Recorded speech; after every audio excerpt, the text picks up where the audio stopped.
Buenos días, hermanos, que el Señor les bendiga en esta mañana de domingo. Espero que estén pasándola bien en compañía de la familia y que pues Dios bendiga a la familia y podamos seguir orando unos por los otros. Espero que pronto ya todo esto pase. Han sido ya varios meses y sé que ha sido difícil, pero esperando con paciencia la respuesta de Dios a este problema y que podamos pronto reunirnos en el templo.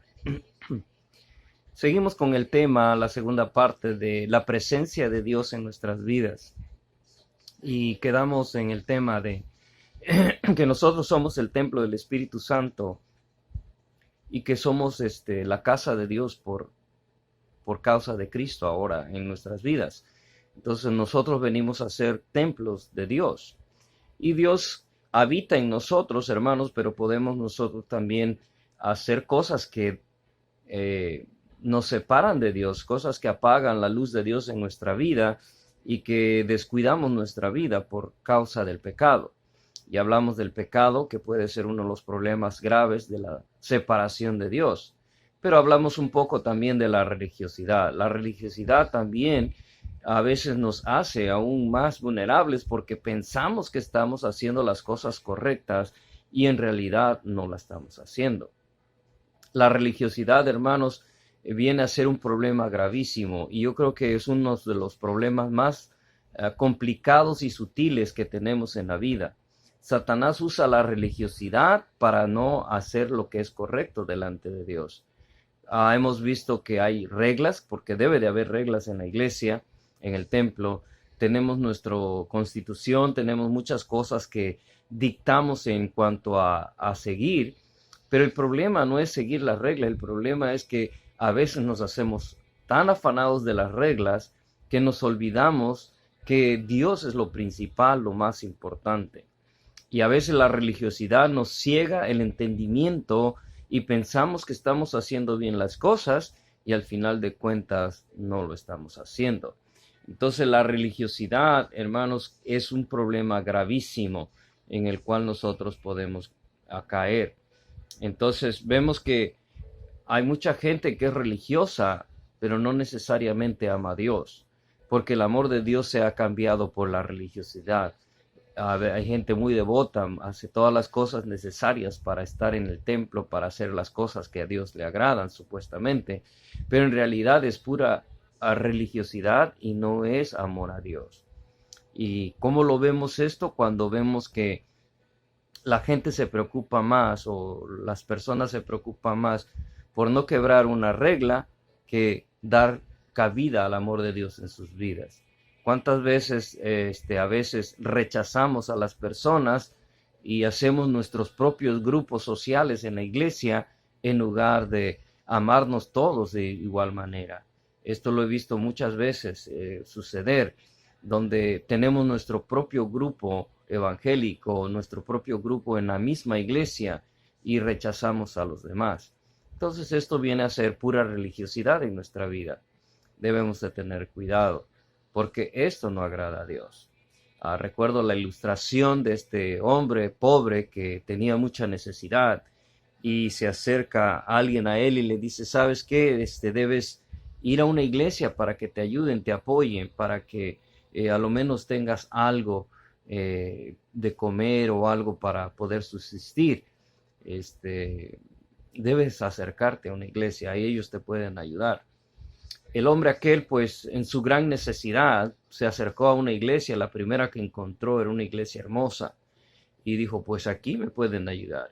Y al entrar, lo primero que se topó fue con los diáconos, los sugieres que estaban esperando a la puerta para sentar a las personas.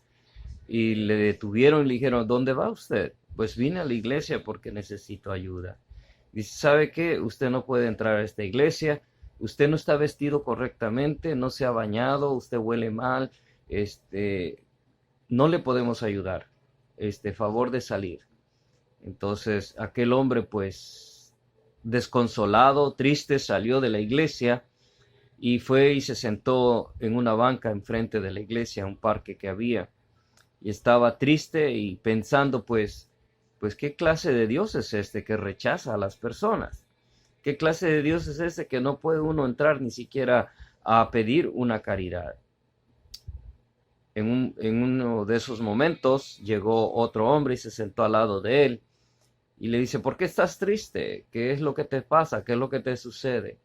Oh, pues es que me sugirieron ir a una iglesia para poder pedir ayuda porque tengo mucha necesidad, pero fui rechazado, no me dejaron ni entrar los ujieres, las personas que estaban enfrente, porque yo no estaba a la altura de los que van a esa iglesia. Y pues me da tristeza y veo como que Dios tiene sus preferidos. Aquel hombre le dice, no te preocupes. Dice, yo he tratado de entrar a esa iglesia por más de 30 años y no lo he logrado. Y el indigente le pregunta y le dice, pues, ¿quién eres tú? Dice, yo soy Jesús. Y a veces así es la religiosidad, hermanos. Tenemos la oportunidad de servir, tenemos la oportunidad de ser personas que aman a la gente. Según la Escritura debemos de amar a la gente. Yo sé que no podemos cubrir y ayudar a todo el mundo, pero cuando hay necesidad y la vemos cerca de nosotros, es la oportunidad de querer ayudar, porque amamos a Dios. Hermanos, Dios ama a estas personas también. Entonces a veces nuestra religiosidad, nuestra capacidad religiosa hace negar a Cristo por la actitud que tomamos. También el hacer las cosas a nuestra manera trae problemas. Ahí en Primera de Crónicas, en el capítulo 13, versículos, todo el capítulo, ustedes saben la historia, David quería que el arca de Dios regresara al pueblo de Israel. Entonces David habló con el pueblo y todo el pueblo estuvo de acuerdo. El problema no es ese, porque David sabía que en el arca estaba la presencia de Dios. El arca era el símbolo más importante del pueblo de Israel, donde Dios habitaba cuando se presentaba a ellos. Y David sabía esto y le llenaba de regocijo que el pueblo estuvo de acuerdo en traer el arca. El problema es que a veces tenemos buenas intenciones, pero las buenas intenciones no hacen que hagamos lo correcto muchas veces. Las buenas intenciones nos llevan a hacer cosas incorrectas, porque cuando trajeron el arca, ya venía el arca a Israel, cometieron varios errores. El arca tenía que ser traída por los sacerdotes, tenía que ser puesta correctamente con los barrotes que eran hechos exactamente para cargar el arca. No, ellos lo pusieron en un carro, lo traían y venían todos contentos, gozosos. Y esto causó un problema. Recuerdan que se quería caer el arca y Asa, uno de ellos importantes que mandó David, tocó el arca y falleció inmediatamente. David se pone triste por esta tragedia y el arca se queda en la casa de, déjenme leerles aquí. Y dice, y llevaron, versículo 7 de Primera de Crónicas, capítulo 13, y llevaron el arca de Dios a la casa de Abinadab en un carro nuevo, y ese era el error. Y Asa y Ahío guiaban el carro, y David y todo Israel se regocijaba delante de Dios con todas sus fuerzas, con cánticos, arpas, salterios, tamboriles, címbalos y trompetas. Pero cuando llegaron a la era de Kidón, Asa extendió su mano en el arca para sostenerla porque los bueyes tropezaban. Y ahí está el problema. Y el furor de Jehová se encendió contra Asa y lo hirió porque había extendido su mano en el arca y murió allí delante de Dios. Entonces viene la tristeza de parte de David y se pregunta cómo he de traer a mi casa el arca de Dios. Él sabía que los sacerdotes tenían que hacer eso.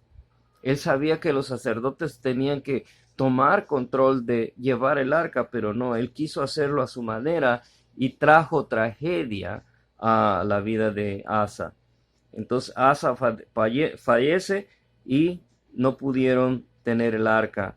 Entonces dice, y no trajo David el arca a su casa de la ciudad de David, sino que llevó la casa a Obed Edom Geteo, y ahí estuvo el arca por otro tiempo. Hermanos, es difícil hacer las cosas a nuestra manera. Hay maneras de hacer las cosas. Yo siempre se los he dicho. Hay mucha gente que se deja engañar por Satanás cuando dice, bueno, es que yo busco a Dios a mi manera. No es a la manera que del hombre, es a la manera de Dios. Dios tiene reglas, tiene estatutos, tiene la manera de acercarse a Él. Y Dios quiere que nos acerquemos a Él. Él nos invita a acercarnos a Él, pero tenemos que ir con un corazón contrito y humillado delante de Él. Y podemos hacer eso. Él mismo dijo, Jesús dijo, probad mi yugo sobre vosotros y aprended de mí que soy manso y humilde de corazón. Y eso es lo que a veces se nos olvida. Entonces no es que David no sabía lo del arca. David sabía que esa era la presencia de Dios y que iba a traer muchos buenos resultados, pero el hacerlo a su manera trajo tragedia. Entonces David cometió un gran error en esta manera y trajo tragedia a la vida de Asa, el cual murió fulminadamente por el furor de Dios, porque no estaba permitido a cualquiera tocar el arca. Entonces no es a nuestra manera, es a la manera de Dios. Entonces, rápidamente, ¿cómo recobrar la presencia de Dios en nosotros? ¿Cómo recobrar la presencia de Dios? Primero tenemos que identificar rápidamente dónde estamos. ¿Dónde está nuestra vida? Estoy haciendo lo que es correcto, estoy haciendo lo que a Dios le agrada, estoy haciendo aquellas cosas que la Biblia me dice que debo de hacer, estoy obedeciendo la palabra de Dios. Esa es una de las preguntas que me debo de hacer siempre, constantemente. Entonces identifica dónde estás. Si no estás creciendo, ¿por qué no estás creciendo? ¿Cuál es la razón que tu vida se estanca? ¿Cuál es la razón que la vida no lleva un proceso de crecimiento? Debes pensar, ¿dónde está el problema? ¿Por qué sigo en la misma mediocridad que estoy ahora? ¿Dónde decidiste tú estar? ¿Dónde quieres llegar en tu vida? Es otra de las preguntas. ¿Y hasta qué punto te vas santificando cada día? Porque la santidad es importante. Entonces, tenemos que preguntarnos estas cosas para poder nosotros identificar por qué a veces no crecemos o por qué a veces no hay un progreso espiritual en nuestra vida. Ahora, ya que sabes eso, entonces, identifica el problema y pídele perdón a Dios. Hay que pedir perdón, otra vez lo repito, hay que buscar a Jesús, la ayuda de Cristo. Si no sabes, busca a Cristo y Él va a ayudarte a buscar el problema. Y vas a ver que pronto tú vas a saber cuál es el problema. Entonces pídele perdón a Jesús, pídele perdón a Dios y sigue adelante. Jesús nos da la promesa de que Él va a restaurar nuestro tabernáculo y un día Él lo hará. Entonces Dios va a restaurarnos a cada uno de nosotros. Entonces vuelve a vivir la plenitud de la presencia de Dios en tu vida. ¿Qué quiero decir con esto? Algo que se pierde en nosotros, y lo hemos escuchado muchas veces, es nuestro primer amor. ¿Recuerdan la iglesia de Éfeso allá en el Apocalipsis? Dios los alaba por todo lo que habían hecho bien y correctamente bien. Dice, pero tengo una cosa contra ti, que has perdido tu primer amor. Entonces, hermanos, a veces perdemos esa energía del primer amor de Dios. Nos volvemos apáticos, rutinarios, nos volvemos en una manera que ya nada nos motiva a seguir adelante. Y eso es incorrecto. Debemos de mantener viva la llama de Cristo Jesús en nuestra vida como el primer día que le aceptamos como nuestro Salvador personal. Entonces, tenemos que volver nosotros a pedirle perdón a Dios, a pedirle perdón, a identificar nuestro problema, poder comunicarnos con Dios de esta manera para poder seguir adelante. Dios quiere permanecer con nosotros. Es una promesa que nos ha dado. Dice, yo estaré con vosotros todos los días hasta el fin del mundo. Pero no puede estar Dios activo en nosotros si nosotros tenemos pecado en nuestra vida, si nosotros buscamos a Dios a nuestra manera, si la religiosidad en nosotros siempre va a estar presente. Recuerden que estas tres cosas alejan la presencia de Dios en nuestra vida. ¿Cómo podemos nosotros entonces reflejar la presencia de Dios? Bueno, recuerdan la vida de Moisés y así concluyo.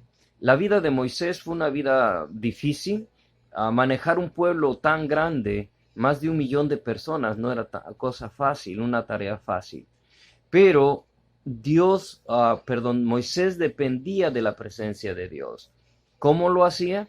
Bueno, él iba y hablaba con Dios. ¿Qué debemos de hacer nosotros? Pues estar en constante oración. Ahora le llamamos oración. Él subía al monte Sinaí. Nosotros debemos de hablar con Dios en nuestra vida, en nuestra casa. Debemos estarlo haciendo constantemente, como dice la Escritura. ¿Qué más? Aparte de hablar con Dios, Moisés comunicaba los problemas que él tenía muchos problemas y Dios le daba consejos de cómo resolver esos problemas. A veces nosotros tenemos problemas y vamos con el amigo o el cuñado o el hermano o qué sé yo, en lugar de acudir a Dios primero. ¿Qué otra cosa vemos la presencia de Dios que hace en nuestra vida cuando estamos en la presencia de Dios? Cuando hablamos con Él, cuando le comunicamos nuestros problemas y Él nos da respuesta, pues está en la palabra de Dios la respuesta. La palabra de Dios fue dada a Moisés por medio de los mandamientos, para que se cumplieran los mandamientos y pudiera el pueblo caminar en una mejor manera delante de Dios. Entonces tenemos las mismas herramientas. Ahora, cuando Moisés bajaba, ¿qué era lo que el pueblo veía? Pues su rostro resplandeciente. Dicen que su rostro resplandecía cuando bajaba de la montaña porque estaba en la presencia de Dios. Ahora, uno puede decir, pues, ¿qué quiere decir ese resplandor? Quiere decir que lo que emana de ti, lo que sale de ti, es que has estado siempre en la presencia de Dios. Si algo opaca la vida del hombre, hermanos, es lo que sale de nuestra boca, es lo que sale de nuestro corazón. Por eso el Señor Jesús decía, de la abundancia del corazón habla la boca, y no es lo que entra en el hombre lo que contamina al hombre, sino lo que sale de él. ¿Qué sale de nosotros? ¿Sale el resplandor de Dios? ¿Sale el amor de Dios? ¿Sale la misericordia de Dios? ¿Sale la alabanza a Dios? ¿Salen todas estas cosas que agradan a Dios? ¿O sale de nosotros amargura? ¿Sale rencor? ¿Sale odio? ¿Sale aquellas críticas que lastiman? ¿Aquellas cosas que no convienen? Todo esto sí apaga la presencia de Dios en nuestra vida. Pero hermanos, cuando vemos un hermano que está alabando y glorificando a Dios por todo, que está dando gracias a Dios por todo, que está dándote un consejo bíblico de lo que él ha leído y experimentado, que se preocupa por ti, que está siempre viendo la necesidad de los hombres, entonces eso es reflejar la presencia de Dios. Quiere decir que este hermano está ocupado en la oración, ocupado en la lectura y en el consejo de Dios para los demás. Hermanos, tenemos que crecer, tenemos que avanzar, pero no podemos hacerlo sin la presencia de Dios. La presencia de Dios está con nosotros, sí, todos los días hasta el fin del mundo, pero debes alimentar esa presencia de Dios y no apagarla con tu mala actitud, con el pecado que hay en ti. Entonces, identifica tu vida, examina tu vida, como decía David en el Salmo 51, examíname, oh Dios, y prueba si hay en mí camino de perversidad. Yo creo que eso es lo que debemos de estar viendo. Entonces, el Salmo 139. Dice, y David estaba pidiendo que Dios le perdonara y que le pudiera dar una vida santificada delante de él. Eso es lo que Dios quiere de nosotros hoy en día. Que miremos nuestra vida, si hay pecado, y si hemos pecado, que podamos darle toda la gloria y la honra a Dios pidiéndole perdón, y que podamos seguir adelante, y que crea Dios en nosotros un corazón nuevo y limpio delante de Él. Hermano, que el Señor te bendiga, que Dios te guarde, y que la presencia de Dios siempre sea reflejada en tu vida. No dejes que el pecado, la religiosidad o el hacer las cosas a tu manera opaquen el brillo de Dios en tu vida. Que el Señor te bendiga, que pases un buen domingo y que pronto nos podamos ver. Te amamos en el Señor.